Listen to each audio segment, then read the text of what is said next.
बढ़ती हुई नफरत, बढ़ता हुआ वल्गर कंटेंट और डूम स्क्रोलिंग में डूबी हुई, बर्बाद होती हुई हमारी जनता और रील्स के पागलपन में उलझी हुई हमारी जनरेशन। इंस्टाग्राम बना तो था 2015 में फोटो शेयरिंग के लिए, लेकिन 2025 में ये दिमाग को सड़ाने वाला मतलब ब्रेन रॉट का एक सिस्टम बन चुका है। और ये जो इकोसिस्टम है ना इंस्टाग्राम ने जो बनाया है, उसके मेन प्रोडक्ट आप हो, जहां पर आप खुद हर ट्रेंड के साथ रिलेटेबल लगने की कोशिश करते हो और आपकी इनसिक्योरिटीज मोनेटाइज की जाती हैं। लेकिन सवाल ये नहीं है कि इंस्टाग्राम अच्छा है या बुरा, ये तो हम सबको मालूम है कि इंस्टाग्राम क्या है। सवाल ये है कि क्या इसके इकोसिस्टम का हिस्सा बना जाए या फिर किया जाए लॉग आउट। ऐसा इसलिए क्योंकि इंस्टाग्राम आज सिर्फ सोशल मीडिया का एक ऐप नहीं है, बल्कि ये बिहेवियर चेंजिंग मशीन बन गया है। आप क्या सोचते हैं, क्या पसंद करते हैं, यहाँ तक कि आप अपने बारे में कैसा फील करते हैं, ये सब कुछ इन्फ्लुएंस होता है इंस्टाग्राम के एल्गोरिदम से। और सबसे ज्यादा मजे की बात तो ये कि आपको लगता है कि आप इंस्टाग्राम चला रहे हो, लेकिन सच तो ये है कि इंस्टाग्राम खुद आपको एक डूम स्क्रोलिंग में धकेल रहा है।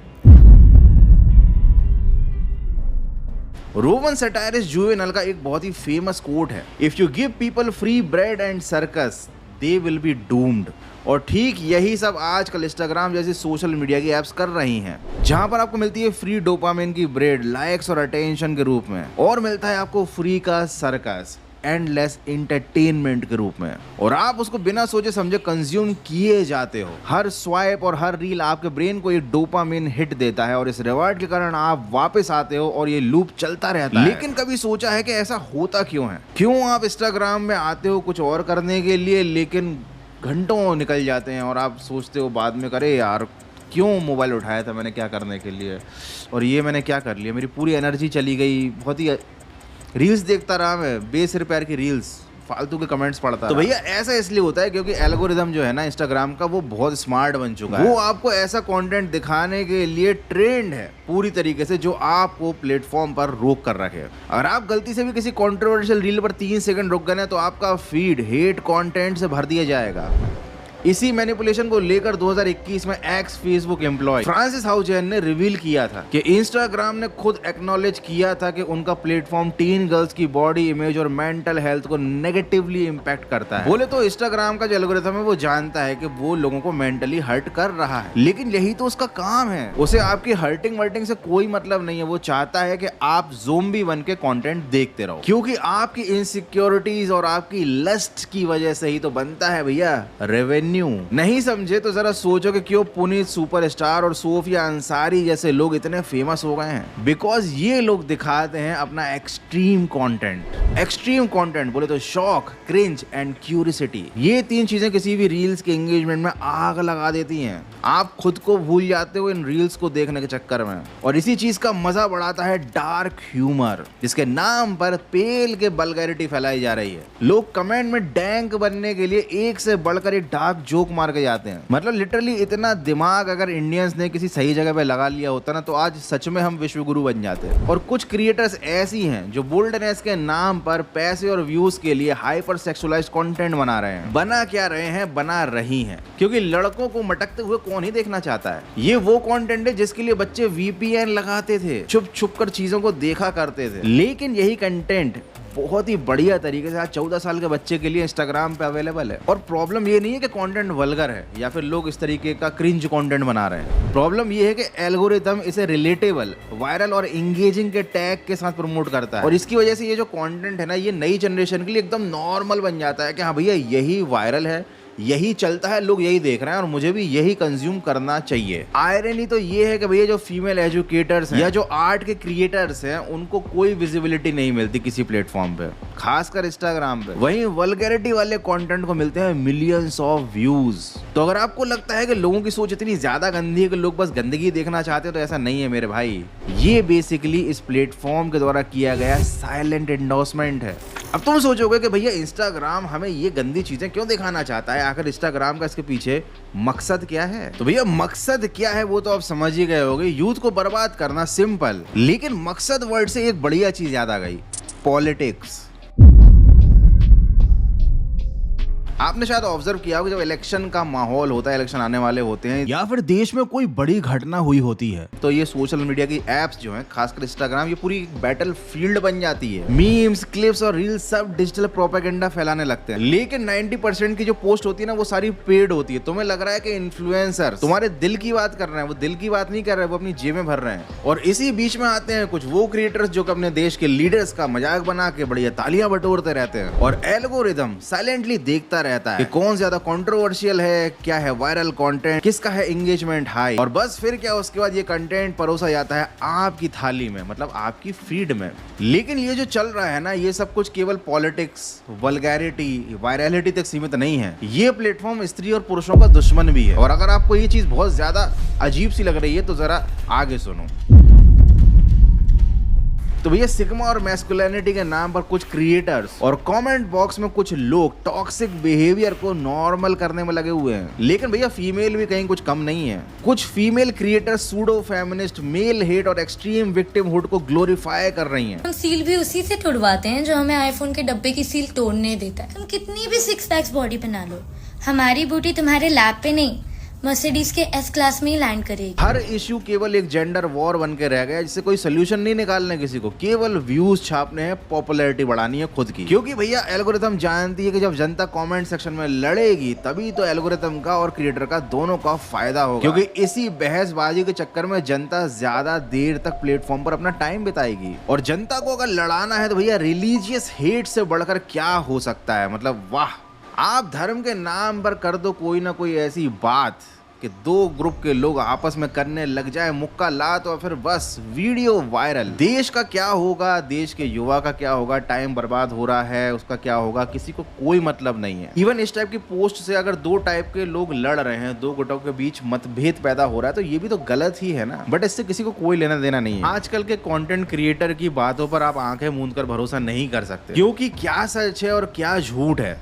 इससे किसी को कोई लेना देना नहीं रह गया है। और अगर आपको ये भी कम लग रहा है तो जरा आगे सुनो। वायरल ट्रेंड्स, बेतुके वायरल ट्रेंड्स। आपको कीकी चैलेंज याद है? काफी टाइम पहले आया था, जिसको करने के चक्कर में लोग चलती कार से उतर जाते थे, और इस ट्रेंड को फॉलो करने के चक्कर में पता नहीं कितने लोग घायल हुए थे। आप सोचो कि एक वायरल वीडियो की कीमत या फिर एक ट्रेंड की कीमत किसी की जान हो सकती है क्या? ऐसे ही एक्सट्रीम ट्रेंड्स रोजाना इंस्टाग्राम की फीड पर आते हैं और millions of peoples follow them. बिना अपनी लाइफ, डिग्निटी और प्राइवेसी की परवाह किए लोग पागलों की तरह इन ट्रेंड्स को फॉलो करते हैं। जैसे कि get ready with me challenge. इस ट्रेंड में आपको कैमरा सामने रखकर उसके सामने कपड़े पहनने होते थे या बदलने होते थे। मतलब सोचो, जिस काम को प्राइवेटली किया जाना हो वो कैमरा चालू करके दुनिया के सामने किया जा रहा है। फीमेल क्रिएटर हो चाहे मेल क्रिएटर हो, सब लगे पड़े थे इस ट्रेंड को वायरल करने में। अब कहने को तो भैया इतना कोई बड़ा मुद्दा नहीं है, केवल कंटेंट है और एक छोटा सा ट्रेंड है। लोगों को तो आजादी है, कैमरे के सामने कपड़े बदलो या सड़क पे नंगे घूमो। बट सवाल ये है कि आपकी जो आज़ादी की बाउंड्री है ना, ये एल्गोरिथम डिसाइड कर रहा है। ये ऐसी चीज़ों को नॉर्मलाइज कर रहा है आपके लिए जिनके बारे में आपको खुद से सोचना चाहिए।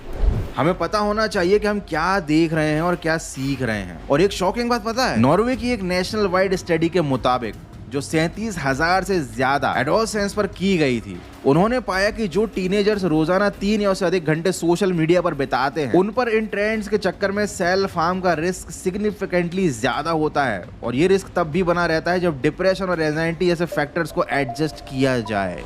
तो ये देखो, यूथ का तो सत्यानाश कर ही दिया है, और जो लोग बुढ़े हो चुके हैं, जिन्होंने अपनी जिंदगी कला और आर्ट को दी है, उनका भी सत्यानाश करने पर तुला हुआ है इंस्टाग्राम। यकीन नहीं आता तो जिबली ट्रेंड याद कर लो। सबने एआई का इस्तेमाल करके जिबली आर्ट वाली प्रोफाइल बना ली और डाल दी बड़े प्राउड के साथ। लेकिन जिस जापानीज आर्टिस्ट हायाओ मियाजाकी ने 50 साल अपने हार्ड वर्क से इस चीज को डेवलप किया था, वो पूरी कला का, वो पूरे आर्ट का सत्यानाश हो गया, उसकी वैल्यू 0 हो गई। कोई भी ओंगा पोंगा एक प्रॉम्प्ट देकर, जैसे अंग्रेजी भी ढंग से टाइप करनी नहीं आती होगी, वो आराम से बना सकता है खुद का कस्टमाइज जिबली आर्ट। उसके अलावा जो लोग अपनी जिंदगी में कुछ करना चाहते हैं, उनकी जिंदगी में डिप्रेशन ठूंस देता है इंस्टाग्राम। फेक लाइफस्टाइल दिखा दिखा के लोग नहीं समझ पाते कि भैया ये सोशल मीडिया है, यहाँ पर सबकी लाइफ परफेक्ट ही दिखती है और हर किसी के ओपिनियन रिलेटेबल ही लगते हैं। कोई ड्रीमी वेडिंग हो या फिर फॉरेन ट्रिप या फिर कोई जिम में किया गया ट्रांसफॉर्मेशन, सब कुछ परफेक्ट लगता है लोगों की लाइफ में। सबके पास पैसा है, प्यार है, हॉट गर्लफ्रेंड है और पता नहीं क्या क्या है, और आपकी लाइफ में क्या है?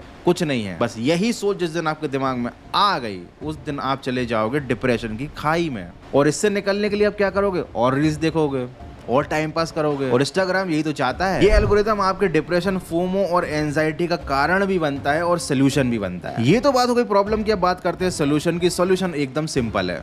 जैसे कि मैं क्रिएटर हूँ, इंस्टाग्राम पे भी मेरा कंटेंट आता है, यूट्यूब पर 4 बड़े चैनल्स हैं भाई। इतना कंटेंट बनाने के लिए दिन रात मोबाइल पे रहना चाहिए, लेकिन मेरा स्क्रीन टाइम अगर मैं तुमको बताऊं 1 घंटे 10 मिनट। और इसी को और अंदर जाएंगे, अगर आज 16 मिनट फोन यूज किया है। और सबसे ज्यादा क्या यूज किया है? YT studio, Amazon music, WhatsApp, Google पे, कॉलिंग। कहाँ है इंस्टाग्राम, कहाँ है यूट्यूब? और ये मैंने जो दिखाया ना, ये स्क्रिप्ट का पार्ट नहीं था, ये तो रैंडमली एकदम मुझे लगा शूट करते टाइम कि आपके साथ स्क्रीन टाइम शेयर करना चाहिए, ताकि आपको सोल्यूशन समझ में आ जाए कि देखो इन सब चीज़ों से आप भाग नहीं सकते, यही फ्यूचर है। आपको ट्रेंड भी पता होने चाहिए, आपको टेक्नोलॉजी का इस्तेमाल करना भी आना चाहिए, आपको सब पता होना चाहिए, लेकिन आपको इनके जाल में नहीं फंसना है। तो आपको ऐसे लोगों को फॉलो करना है जो आपकी लाइफ में कुछ वैल्यू ऐड करें।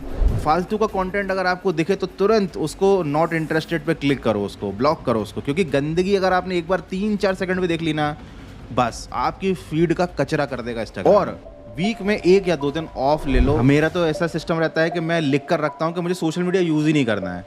मैं बहुत रेयरली यूज़ करता हूँ, मतलब मैं लिख कर करता हूँ यूज़ कि हाँ मुझे इंस्टाग्राम चलाना है तो क्यों चलाना है। ऐसे कमेंट्स के रिप्लाई करने हैं, चैटिंग करनी है, जो सब्सक्राइबर्स या फिर जो फॉलोअर्स हैं कुछ मैसेज भेजते हैं उनके रिप्लाई करने हैं, या रील भी चलाना है तो ट्रेंड्स देखना है कि भाई क्या ट्रेंडिंग में है। मैं लूप में नहीं फंसता, मैं चाहता भी नहीं हूँ कि आप भी लूप में फंसो। ज़्यादातर टाइम आप चाहो तो डेस्कटॉप का यूज़ कर सकते हो, जैसे कि मैं सारे सोशल मीडिया वगैरह जो भी एक्सेस करता हूँ पूरा मैं डेस्कटॉप पे करता हूँ। मोबाइल का मैं कम से कम ही इस्तेमाल करता हूँ, अपने साथ पूरे टाइम मोबाइल लेकर नहीं घूमता। आप भी ये हैबिट डाल लो ना, तो ये सोशल मीडिया जो कर्स बन चुका है ना, ये आप पे इफेक्ट करना छोड़ देगा। आप इसको बहुत हल्के में लेना शुरू कर दो कि हाँ भाई यूज़ किया, रख दिया। और अगर आपको लग रहा है कि गौरव भाई ये तो कोई सोल्यूशन नहीं हुआ, ये तो हर कोई बता देता है, तो भाई सोल्यूशन तो सिंपल ही होते हैं, उन्हें इंप्लीमेंट करना मुश्किल होता है। लेकिन एक काम मुश्किल नहीं है, इस वीडियो को लाइक करना, फटाफट से लाइक कर दो अगर इस कॉन्टेंट ने तुम्हारी लाइफ में कोई वैल्यू ऐड की हो तो। और अगर नहीं की है, ये वीडियो तो फालतू का लगा है, तो नॉट इंटरेस्टेड कर दो, मैं तुम्हें दोबारा कभी दिखाई नहीं दूंगा। और अगर अच्छा लगा है कॉन्टेंट तो भाई सब्सक्राइब करो गौरव कटारिया लर्न करो, क्योंकि यहाँ पर मैं ऐसा ही कंटेंट लेकर आता हूँ जिससे आपकी जिंदगी और ज्यादा बेहतर बन सके।